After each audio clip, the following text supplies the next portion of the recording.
On this episode of Architect, we'll talk about developing a technology team within your architecture firm, balancing form and function, and getting fluent in AV and IT. All that and more. Next on Architect. The network for the AV industry. What are you listening to? This is AV. This is AVNation. This is AVNation.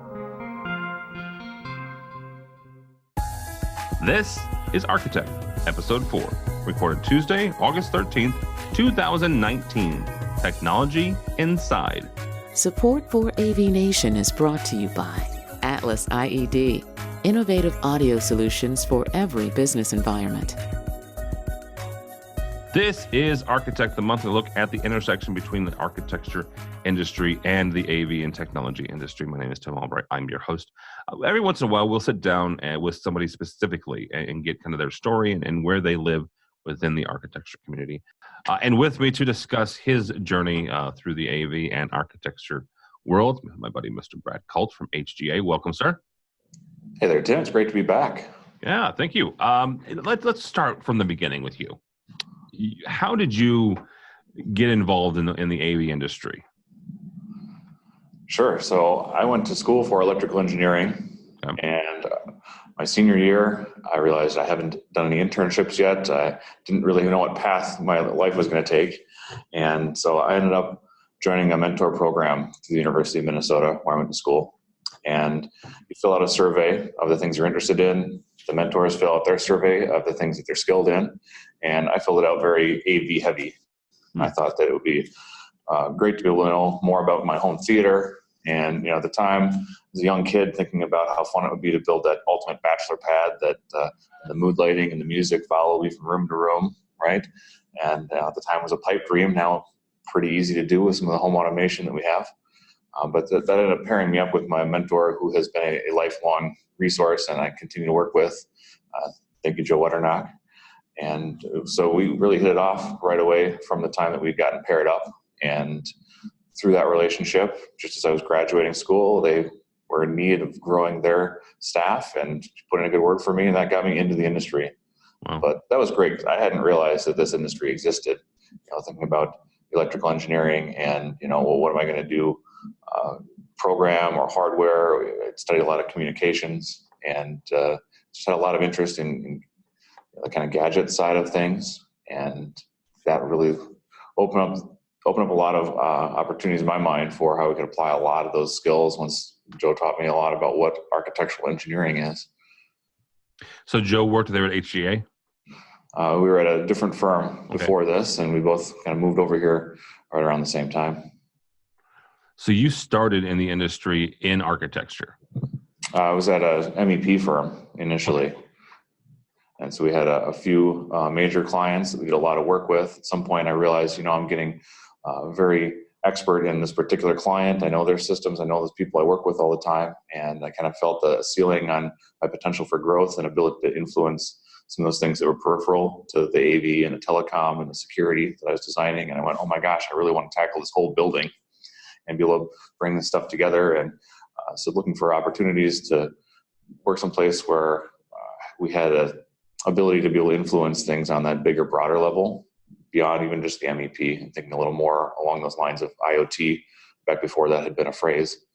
And just seeing that potential for this information can be shared between these systems. It shouldn't be siloed. We can do so much more.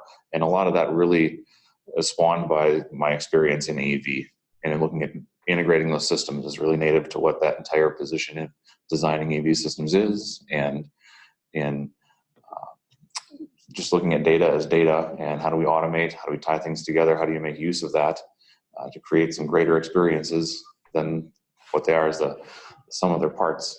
So that's really driven me. So, and we have a rule here. We have to define the acronyms that we use. So MEP is mechanical, electrical, and plumbing. It's a typical firm that will help architects a lot of times or clients, do those systems. How did working at an MEP firm help you make the transition from MEP over to a full building architect? Sure. So the architects a lot of times will do a lot of facilitating and leading and organizing projects. And sometimes the engineers are not always as involved in some of that process. Whereas working at an MEP firm, we really had to facilitate a lot of that. We weren't always working with architects. Sometimes we were working directly with the owner on projects that were going to be more infrastructure related. I got into this industry 2005 or so. And so around that great call after that recession, during that recession, 2008, we have a lot of people from my class that have fallen out of the industry, especially on the architecture side. I was able to stay buoyant, and a lot of my peers in the engineering side kept working on the infrastructure projects. People were spending money on the things that had paybacks. And so being able to lead those projects, being able to sit in construction meetings and see the process from start to finish, and be able to really understand what some of those challenges were in the field that our contractors are experiencing, that gave me an awful lot of knowledge about what it is that we need to do, know to manage the process, and then how to come in here and work with architects, because we were working as a sub-consultant to architects back at the MEP firm, which made it even easier to slide into working at a fully integrated architecture engineering firm. We use the term AE throughout this conversation, I'm sure. So that really helped quite a bit to make that a fluid transition, and we found that at HGA, at least, they really appreciated having the engineers that had that background and could get out in front of clients and speak and really lead a process. All right, so let's talk for a second about that transition. Once you got inside HGA, what is a typical day, or maybe even a week, if a day is not fair, a week look like, as far as the types of projects that you handle and the things that you're able to do and work in conjunction with the architects? Yeah, I guess I'll start with the obvious. There is nothing typical about much of what we do in this industry, but just to kind of generalize it and make it a little bit more simplified, it's for HGA, maybe setting the context, the types of projects that we work on. We do public and corporate office space projects, tenant build-outs. We work with clients who are going to be owning their own buildings, as well as real estate clients who are just going to be fitting out a space within a building that they're leasing space out of. We do a lot of healthcare, and we'll do arts, cultural education, and some science and technology. So for us, it's being well-rounded and being able to work in each of those different disciplines. So a lot of our architects work within those practice groups, and they'll focus.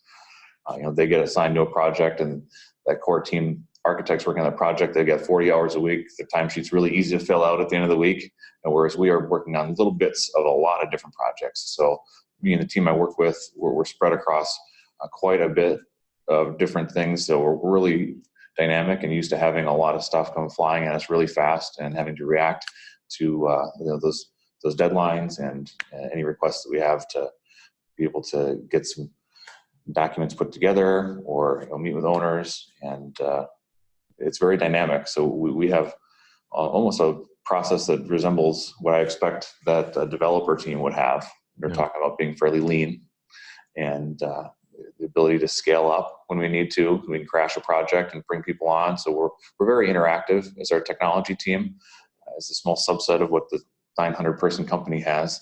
So we'll be able to pick up a project because everyone's fairly informed about what's going on day to day. Even across our offices, where we just keep well enough in touch. We're trying to make sure we're sharing knowledge and staying educated, all on the same page with what we're trying to do, so we can express that common HGA brand when a client is working with us.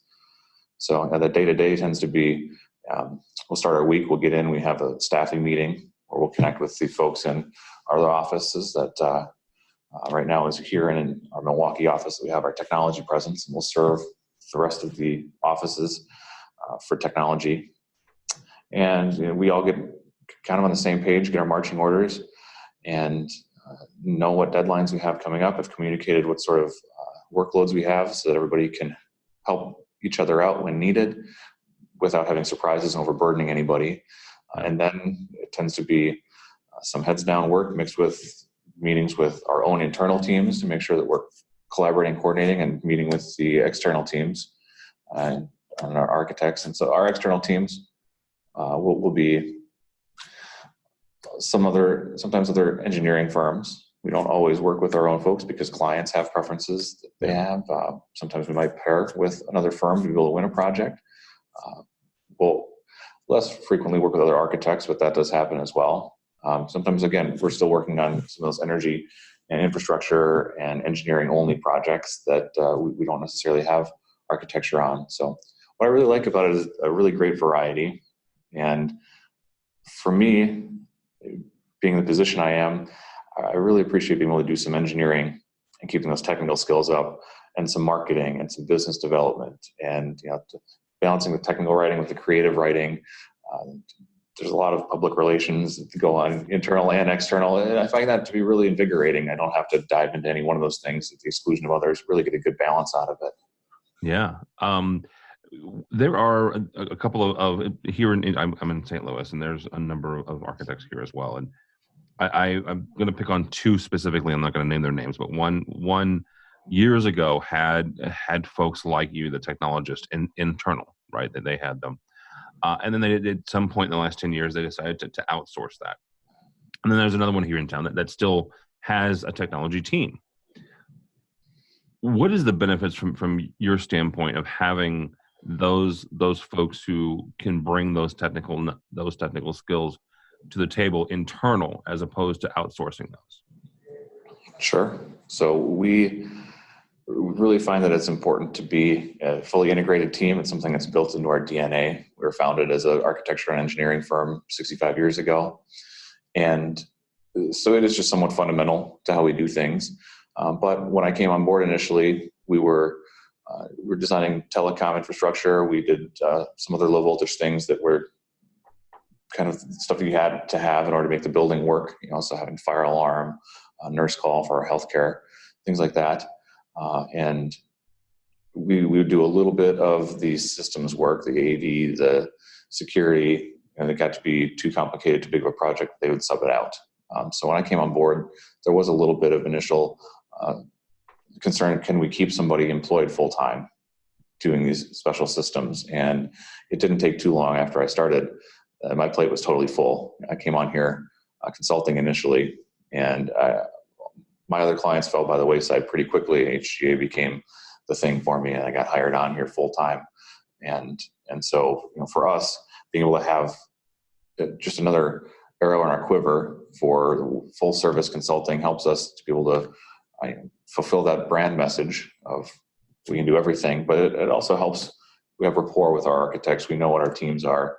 We know what their specialties are and their processes. And we're very process-oriented, data-driven in terms of our design. And being a third party to step into that and try and coordinate and be able to make sure that we're on the right cadence for how we're servicing our clients and making sure that we're providing that standard of care that they expect, making sure that we're communicating effectively with each other. It's much easier to do when you're working in-house and sharing that information. So some of the times my experience from the MEP past was we would just get information just in time from architects. They tell us just what they thought we needed to know, and we'd often find there were potential for there to be gaps in what we really needed to know from what we were given from them. So I feel like being in-house, we're a part of this team right from the get-go. At the very beginning of the project, we're helping market the project together, and then as we're on board of the project with the rest of the team, we are all on the same page, and we can leverage each other's skills to the best that we can. And that's, I think, a big differentiator is not just being able to get deliverables done on time together, but knowing what each other's competencies are, and knowing how we can leverage that.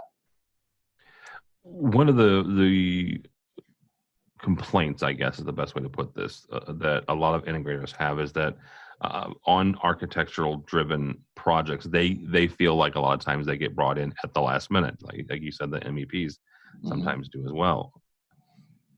If that's the case, or if that's reality and not just their perception, how do they fix that? How would you best advise, as somebody who is inside and does get brought in early on, how would you advise folks who are looking to get not necessarily ahead of anybody else, but if they're going to get the project, how do they get in as early as possible to alleviate any sort of pain points as the project nears completion? Yeah, it's a good question. How do they get in? Because they have to make their case, pretty clearly to that architecture or their engineering team that it is important to get them on board. And I don't know that I have a silver bullet for that, but I will say that I guess past performance will help with being able to justify that. And what we normally look for is what is somebody's ability, again, integrating into the team and looking for those folks to be a bit proactive in terms of telling us what they need. When are the dates that they're going to need decisions from the rest of our team? Sometimes that's fitting into our poll plans, and being able to make sure that we're engaging on the right timeline and sharing the information that we need, getting information from the owners, that we're all working together. Because a lot of times they tend to be, if they're hired by the owner, especially working on their own schedule, that's a little bit more thinking about when are they going to have to install this equipment, and not so much along when is this planning going to have to happen to make sure that we've got all that infrastructure in place and that we're coordinated on the furniture and we've got all of the boxes in the wall where we need to coordinate with all the rest of the decor in the room. So the more that they're able to integrate into the team and lead rather than be just reactive to what the team is doing, the better chance that they're going to have of being invited back to that team and being invited early. That's a good point. And just keep the contact, keep the communication flowing between the two organizations. Yeah. And from my perspective, when I get a chance to be able to have that influence on our team, I try and make sure that we're getting those folks onboarded early, or I'm educating the owner and why is it important that we have somebody who's designing this early. Hopefully that it's us, but if not, at least we want somebody to be here to make sure that client has a successful project, because at the end of the day, that's who we're working for and that's what we really want. Yeah. And so I'll push for that. And I find it's really helpful to be collaborative. I know that engineers have a number of reputations. I like to try and subvert all of them. I was told once, you can always tell an engineer, you just can't tell them much. So I try not to be that person. I want to make sure that I'm humble and always receptive to new ideas. And I feel like there's a lot that we contribute, and there's a lot that an integrator is going to contribute. They're out there every day servicing clients and seeing these projects after they're turned over, knowing how some of these things are actually working. And they have an awful lot of knowledge that I think is important to complement the knowledge that we have of, as a consultant, being unbiased, being able to represent the best solution for our end user, not being tied to any quotas or any particular brands. So we have a good complement of what we bring. So I don't feel threatened by what the integrator is going to be offering. I feel like that's something that we can help to enhance what we're each delivering together. So I want to bring them in early on projects whenever we have the opportunity to. Some projects don't lend themselves to it. A public bid job makes it a little bit more difficult. We don't want to be favoring anybody, but we work on a lot of negotiated projects. We have early trade partners. And so I'm always saying, really helpful to get our Division 27 and 28 partners on these projects early as well, respecting that those trades are not the sort of thing that, oh, we'll figure that out later. That's just where we're going to plug the computer in. No, this technology is really driving a lot of our user experience and the processes throughout the day. We're all relying on it. So let's make sure we're having considerations about how is this going to be impacting things. And everyone recognizes it's moving so fast. You got to have that in consideration early, because you might not just do what you did in the last project. So I find when we do bring those integrators on early as collaborative partners, they really appreciate it. I get a lot of feedback from them. Oh, I'm not always brought in early. Sometimes we have to deal with what we're handed, and we have to find ways to work around it. And the client's not getting the best thing because we're making workarounds work rather than trying to pick an optimal solution. So I think it works best for everybody when we can bring them in. What would you say to an architect or an architecture firm if they don't have somebody internal, right? But they're considering it, right? What are some of the things that they need to look for in a team to make sure that they're going to get the best, not necessarily the best people, but the most out of the team that they put together when it comes to advising them from a technology standpoint? Yeah, it's going to be understanding what qualifications and certifications that team has, okay, and vetting those candidates, because we certainly see some other competitors. Maybe it's good. It's hard. I don't want to throw anybody under the bus here, even without naming names. But there's a tendency in the industry to be able to go with just good enough from maybe it's an engineering firm who they can squeak by on being able to get some screens specified for the walls and be able to pick out some speakers. It's really, what are you doing to try and stratify and separate the people who are just getting it done from those people who are going to be best of breed? So looking at AVIXA certifications for the AV is for the big thing in my mind, for helping to be able to show who has the commitment to the training to be able to deliver those types of skills. And I guess it's really the big one in my mind. Looking at past performance and other kinds of projects, not everyone's going to need the highest caliber, most horsepower design firm. So understanding what types of work people do, and what are the brackets on both ends, not just what's the highest level that you can do, but also what's something that's just a little bit too small or too simple for needing to hire an AV consultant. So being able to know yourself as a client well enough to know what it is you're asking for. That's hard because clients are maybe only working on 1 or 2 construction projects for their whole career. And so they're not in this all the time. They don't necessarily know what they don't know. No, that's a good word. All right. One last piece of advice, Brad. If you are talking to an AV designer or someone who is either just getting in the industry or has been in the industry a long time, and they aspire to work for an architecture firm, they want to get in, how do they do that? Well, there are definitely a lot of approaches. I'd say it depends on what part of the country you're in for whether the architecture firms want to have that in-house or not. We've experienced that as we were trying to hire engineers in some of our offices on the coast where it's just less common to have that in-house. They typically work with consultants, and just trying to recruit candidates is a little bit challenging compared to parts of the country like where we are in the Midwest, where it's a lot more common to have that engineering as part of your team. So look for the right places that are going to have that fit. I think looking for somebody who already has very good engineering, because your peers are probably going to be a little bit more aligned with you on the engineering side than on the architecture side. And we all work together. We want to make sure that form and function are balanced. Sometimes we talk to the architects and the form is greater than the function. From the CTS exam, they answer the question completely opposite, that it is function over form. And, so finding where you have alignment, where there are already, engineers in the shop that are going to be able to help be your ally, and you'll be able to support each other. I think that helps. One of the things that we look for is I want somebody who's multidisciplinary, and that might be a little bit of a unique approach. But for us, it's important making sure that we are able to be that lean team. And as often we're working with some of the same constituents from facilities or IT around the AV, also talking about the telecom and security and other systems in the building. Being able to have that fluency, not necessarily being the expert in those things, but you can talk the talk when you need to. You know the lingo, and you know what some of the main pain points are for those clients and what some of the main typical solutions would be. That helps quite a bit from my perspective. And I found that it's really been helpful in my career to be able to be that multidisciplinary specialist, because I can see the trends that are happening in one industry starting to influence what's going on in the other industry. Yeah. So maybe talked about this before on some of your shows, what I went through with security, where 10, 15 years ago, everything was on coax. It was going back to recorders that were standalone that the facilities department owned. Well, I transitioned over to IP, and I had to go through the process with the IT departments of not on my network. Their initial reaction was, no, I don't know what it is. It's not a computer. That's not going on my network.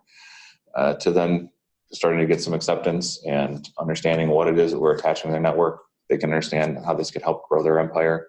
And now they typically have all the cameras that are either running on the IT network, or at least the IT is going to be supporting them. And so I'm seeing that same trend happening as we're bringing the AV onto the network, and history repeating itself. I've had those conversations before, already fluent in knowing how to talk to the IT department about what things they might be concerned with. And since they've been through it before, the ground's already been paved. It's a lot easier than it used to be for them to be able to say yes and be able to support adding more devices to their network. Well, yeah, and you can actually equate and tell those stories, right, to the IT department of, hey, this is what we did when security came on board. This is what we did when the telecoms came on board. Well, that's, same kind of thing here. Yeah, I've seen that movie before. Yeah, I've seen that movie before. I know how it ends. So, all right, Brad, thank you so much. If somebody wants to get a hold of you or HGA, how do they do that? You could find me on LinkedIn is the best place where I have a social network presence, and HGA at HGA on Twitter, hga.com. We're all over the place. Just look for HGA on the webs. All right. Thank you, Brad. For AVNation, you can go by the website, avnation.tv. That's avnation.tv. You'll find this program and a host of others, including our 2 weekly programs.